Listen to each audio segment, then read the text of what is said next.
orang jadi panitia, jadi pengurus masjid kah, pengurus anak yatim lah, panitia pembangunan masjid kah. Pokoknya yang dia ngurusi duit masyarakat untuk mengirim bantuan ke orang-orang yang terkena musibah, terkena bencana atau ke luar negeri misalnya. Maka hendaknya dia waspada bahwasanya dia harus berhati-hati mengurus harta tersebut dengan sebaik-baiknya. Kalau kita saja ngurus duit kita, terkadang kita pelit, kita perhitungan, kita tidak ingin uang kita terbuang sembarangan, apalagi ngurus uang orang lain. Apalagi ngurus uang orang lain. Oleh karena saya sampai baca tentang Syekh Utsaimin rahimahullahu taala, ya, bahwasanya beliau tatkala mengumpulkan dana untuk bangun masjid, bahkan kalau di uang tersebut untuk dibangun menara, beliau agak berat. Karena orang-orang tatkala memberi uang itu untuk bangun apa? Masjid. Sementara menara itu biayanya besar dan fungsinya tidak begitu besar. Menara itu biayanya besar, fungsinya tidak besar. Artinya beliau sangat berhati-hati mengurusi uang umat. Sampai disebutkan beliau tatkala membuat yayasan atau membuat suatu jum'iyah, ya, kemudian dibuat papan nama, beliau bilang jangan pakai uang masyarakat, pakai uang saya aja ya. Beliau tidak memakai uang masyarakat karena masyarakat tentunya tidak membantu untuk buat masalah ini, buat papan nama ya.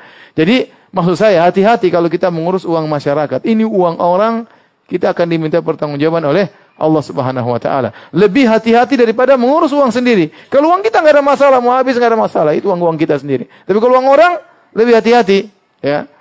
Maka hati-hati bagi para pengurus ya. Kalau ngumpulin dana, hati-hati Anda bertanggung jawab kalau ngumpulin dana, ya. Sebagian orang ngumpulin dana, dia potong sendiri, dia gaji dirinya sendiri, terserah dia berapa persen, ya. Hati-hati, ya. Demikian juga ngurus anak yatim, ya. Orang-orang kasihan melihat anak yatim, kasih dana kemudian dia makan sendiri hartanya.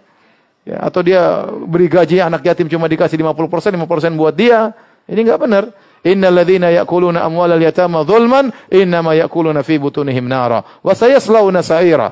Kata dalam surat An-Nisa, sungguhnya orang-orang yang makan harta anak yatim dengan penuh kezaliman, sungguhnya mereka seperti makan masukkan bara api ke dalam perut mereka dan mereka akan masuk dalam neraka jahanam. Dia hati-hati tatkala mengolah dana masyarakat.